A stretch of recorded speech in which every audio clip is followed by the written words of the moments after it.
Hello friends, good morning. কেমন আছো তোমরা সবাই? আশা করছি সবাই খুব ভালো আছো, সুস্থ আছো। আমিও খুব ভালো আছি। চলে এসেছি নতুন আর একটা ভিডিও নিয়ে।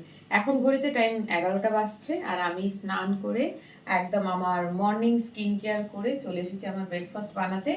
আর কালকে রাতে লাইভে তোমাদেরকে বলেছিলাম যে আমার পায়ে চোট লেগেছে। আজকে পাটা আরও একটু বেটার হয়েছে, কারণ আজকে প্রায় 1 2 3 দিন, 2 দিন ক্রস করে 3 দিনে পড়েছে। মাচ বেটার পা, এই যে দেখো লেফট লেগ মাচ বেটার। কিন্তু এখনো আমি এখন বকা খাবো। আমি ব্যান্ডেজ ছাড়া চলে এসেছি, ভুলে গেছি ব্যান্ডেজটা বাঁধতে। অ্যাকচুয়ালি ব্যান্ডেজ ছাড়া আমি ওয়াক করছি না, যখনই ওয়াক করছি ব্যান্ডেজটা বেরিয়ে করছি ফর প্রিকশন, ব্যথা যাতে ফেরত না আসে। সো আগের থেকে পা অনেক ভালো। এই যে দেখো পা আমি নাড়াতে পারছি, পায়ে চাপ দিয়ে হাঁটতেও পারছি, পায়ে হাত দিলে কোনো ব্যথা ট্যাথা কিছুই লাগছে না। তবে আগামী শনিবার অবধি আমি রেস্টে থাকবো। শনিবার না, রবিবার অবধি পুরো রেস্ট। মঙ্গলবার তো বেরোচ্ছি, সো গড নোজ, মেবি ঠিক হয়ে যাবে সমস্তটা, কারণ অনেকটাই বেটার পা আজকে। আর কাজকর্ম বন্ধ করে বাড়িতে শুয়ে পড়ে রয়েছি, সো পা তাড়াতাড়ি হিল করছে। অ্যাকচুয়ালি পা যেহেতু রেস্ট পাচ্ছে, এনজিওর জায়গাটাকে রেস্ট দিলে তাড়াতাড়ি হিল করে যায়। আমরা যদি সেখানে ক্ষতর ওপরে বেশি প্রেশার দিই, রোজ হাঁটাচলা করছি হয়তো, তো ওটা হিল করতে সময় লাগে। তো সেম জিনিস, অনেক বুঝি, তবুও আমাকে না বললে আমি কাজগুলো করি না। তো যাই হোক, আমি এখন এসেছি আমার ব্রেকফাস্ট বানাতে।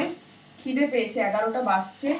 শুয়েই ছিলাম, দিয়ে ওষুধ, হোমিওপ্যাথি ওষুধগুলো মেনলি সব খালি পেটেই খাবার থাকে, সো খাওয়া হয়েছে। এবারে হচ্ছে মর্নিং এ ব্রেকফাস্ট করব, করে পেন কিলার খেতে হবে আমাকে। সো সেই জন্য আসলাম। আর প্লাস এত বেলা হয়ে গেছে, 11টা বাজে, না চা খেয়েছি না কিছু খেয়েছি, শুয়েছিলাম। ভাবলাম ঘুমিয়েই থাকি, কিন্তু ঘুম যে আর আসে না, একবার ঘুম ভেঙে গেলে ঘুম আর আসে না। সো চলো ব্রেকফাস্টটা বানিয়ে খাই, খেয়ে পেন কিলারটা খেতে হবে। তো আজ ভালো আছি শুধুমাত্র পেন কিলারটার জন্য। যা যা যা যা যা যা যা যা, নিজেকে মারতে ইচ্ছা করছে, চাপা পড়ে গেল, কি জ্বালাতো। যাই হোক চলো, ডিমের অমলেটটা হয়েছে, তুলে রাখলাম। এবারে ব্রেডটাকে একটু সেঁকে নেব। গ্যাসটা নোংরা হলো, গ্যাসটা মুছতে হবে, কাজ বেড়ে গেল। দেখ, আমি চা আর দুধ বসালে এই হয়, পড়বেই পড়বে। তো যাই হোক, পরিষ্কার তো করতে হবে। দাঁড়া, বাসনটাকে এখন জল দিয়ে রাখি। চা পড়ে গেল, কি বিরক্তিকর। দাঁড়াও,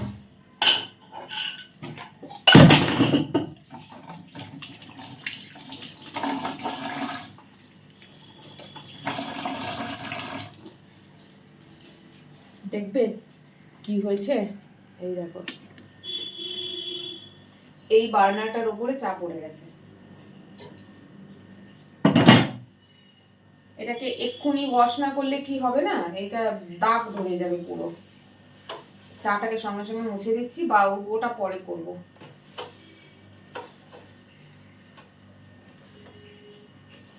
পরিষ্কার জায়গাটা তোমাদের জন্য নোংরা হলো, তোমাদের সাথে কথা বলতে গিয়ে এটা হয়েছে।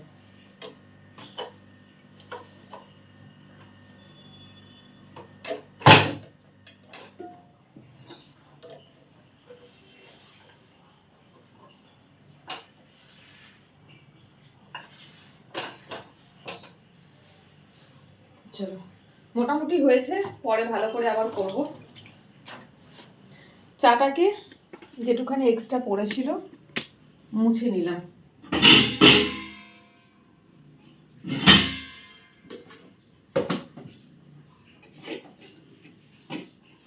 ফ্রিজে ভাত ছিল দুপুরে খাওয়ার জন্য, এই যে হাঁড়ি, ছোট্ট হাঁড়ি আমার, ভাত বের করে রেখেছি।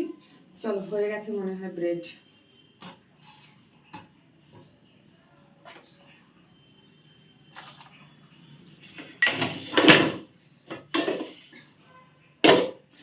জায়গাটা হয়ে গেছে বড্ড ছোট।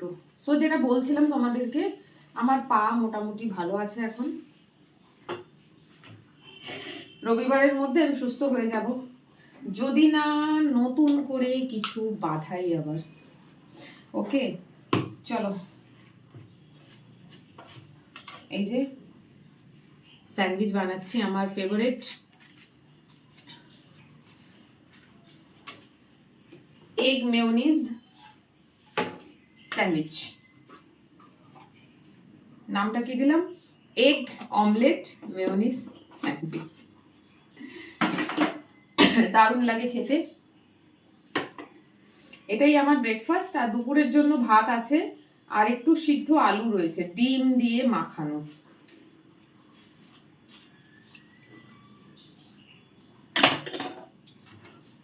নাও, ডিমের অমলেট করেছি, 2টো ডিমের। তো অমলেটটা তো একটু বড়ই হয়েছে, একটা, দুটো। এই হয়ে গেল আমার স্যান্ডউইচ রেডি। সঙ্গে এক্সট্রা অমলেটও আছে, যেটা শুধু খাবো। এখনো ধোঁয়া উঠছে, দেখেছো, একদম গরম। সো চলো এবারে রুমে যাই। চা টিফিন খেতে খেতে একটা কাজ করতে হবে, সেটা হচ্ছে পায়ে বরফের শেক নেব। এখন সকাল থেকে চললো, এবার আমি আমার পা নিয়েই ব্যস্ত থাকবো। তো চলো রুমে গিয়ে বাকি কথাটা বলছি। খাবারটা নিয়ে যাই রুমে আগে, এটা পরে এসে নিয়ে যাচ্ছি, এটা আগে নিয়ে যাই, নাহলে পড়ে যাবে সব। চলো চলে আসলাম। ঠান্ডা কিন্তু কমেছে, এইবারে ঠান্ডা আর পাওয়া যাবে না। ঠান্ডা এবার কমের দিকেই যাবে, কারণ সংক্রান্তি চলে গেছে। মেনলি আমাদের কলকাতায় গঙ্গাসাগরের মেলা সময়টা হাওয়া চলে, তো আমরা একটু ঠান্ডা অনুভব করি। আদারওয়াইজ ঠান্ডা মানে সেই রকম ঠান্ডা থাকে না, তবে খুব প্লেজেন্ট ওয়েদারটা থাকে। মানে আমরা যে প্যাচ প্যাচে গরমে থেকে অভ্যস্ত, সেটা থাকে না। তো একটু আরামদায়ক হয় সময়টা, তবে এই সময়টা একটু ঠান্ডা লাগে। আর 14 তারিখ চলে গেলে আস্তে আস্তে কিন্তু ঠান্ডাটা কমে, কখন যে গরমকাল চলে আসবে আমরা বুঝতে পারি না। তো ঠান্ডা কমই আছে। দেখো আমি স্লিভলেস পরেছি, রুম হিটারটা বন্ধ। কালকে রাতে তো রুম হিটার আমি বন্ধ করেই শুয়েছিলাম, কারণ প্রয়োজন পড়েনি। তো এইবারে যেটা করব, আমি আমার চা টিফিন খাবো, আর এইভাবে বসে বসে দেখাচ্ছি তোমাদেরকে। স্যান্ডউইচটা পরে খাবো, চাটা আগে খাবো, কারণ চাটা ঠান্ডা হয়ে যাচ্ছে। বরফের শেক নেব পায়ে। এত ওষুধ, এই দেখো কত ওষুধ। 2টো অ্যালোপ্যাথি, বাকি সব হোমিওপ্যাথি। সকালবেলা উঠে 2টো হোমিওপ্যাথি খাওয়া হয়ে গেছে, আরো খেতে হবে। খাওয়া লেট করে দিলে ওষুধগুলো লেট হয়ে যাবে। আর বসে বসে যেটা করব সেটা হচ্ছে, ঠান্ডার সময় ঠান্ডা জিনিস ধরা খুব কষ্টের। আবার আমি শেক নিচ্ছি পায়ে লাগিয়ে। তো এই যে পায়ে মেনলি এই জায়গাটা মুচকে ছিল, দিয়ে পুরো অ্যাঙ্কেলটাই ব্যথা। তো এই যে বরফ, এইভাবে বরফ বানিয়েছে, এই দেখো।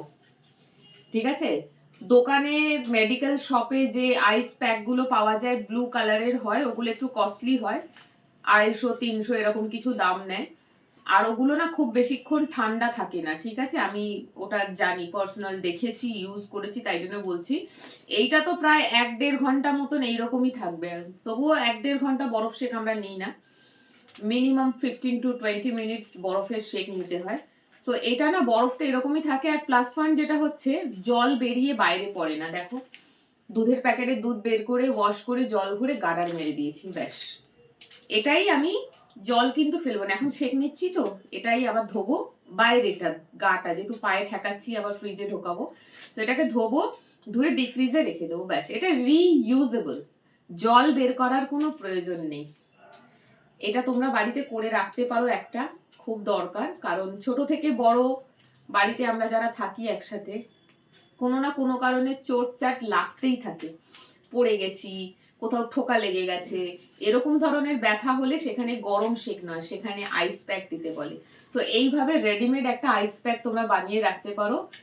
পয়সা কিছুই লাগছে না, জল ঘরেই রয়েছে, খাবার জলও দরকার নেই, ট্যাপের জল ইউজ করো। আর দুধ তো সবার বাড়িতেই এরকম প্যাকেট দুধ আসে, প্যাকেটটা আমরা ফেলে দিই। প্যাকেটটা ফেলে না দিয়ে 1টা বা 2টো যে কটা দরকার করে বানিয়ে বাড়িতে রেখে দাও, ইউজ করো। আমার মায়ের ঘরেও রাখা রয়েছে, কারণ মা হাঁটুর পেশেন্ট, মাকে বরফের শেক নিতে হয় হাঁটুতে। তো মায়ের কাছে এরকম 2খানা বানানো আছে। এখন ঠান্ডা বলে এটা গলছে দেরি করে, গরমকালে তাড়াতাড়ি গলে যায়। তখন দুটো বানানো থাকলে একটা নরম হয়ে গেছে, চলো আরেকটা নিয়ে নিলাম। সো খুব সুন্দর একটা হোমমেড আইস প্যাক বানাবার পদ্ধতি, রেসিপি নয় পদ্ধতি তোমাদের সাথে শেয়ার করলাম। সো চলো আমি এখন এই যে আমার চা স্যান্ডউইচটা খাই।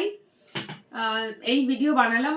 এখন তো বুঝতেই পারছো মুভমেন্ট আমার খুব বেশি নেই, বাথরুম যাওয়ার জন্য যাচ্ছি আর কিচেনে যাচ্ছি প্রয়োজনে খাবার বানানোর জন্য, এছাড়া আমি আর কোথাও এখন যাচ্ছি না। সো ভিডিও বানানো পসিবল না, এই একটা আর্লি মর্নিং ব্লগ বানাবো, আমি জানি না, দেখছি পসিবল যদি হয় এক জায়গায় বসে কিছু করার জন্য সো করব, দেখা যাক। সো চলো আজকের ব্লগটা এখানেই শেষ করছি। আইস প্যাকের পদ্ধতিটা তোমাদের সাথে শেয়ার করলাম, কাল রাতে লাইভে বলছিলাম, আজকে সেটা মানে একদম দেখিয়ে দিলাম তোমাদেরকে। তো এইভাবে তোমরাও বানিয়ে রাখতে পারো, বাড়িতে বাচ্চা বুড়ো মাঝবয়সী যারাই থাকুক না কেন প্রত্যেকেরই কিন্তু কাজে লাগবে, তোমাদের কিন্তু সেভিংস হবে। তো চলো আজকের ব্লগটা এখানেই শেষ করছি। সবাই খুব ভালো থেকো, সুস্থ থেকো, টাটা।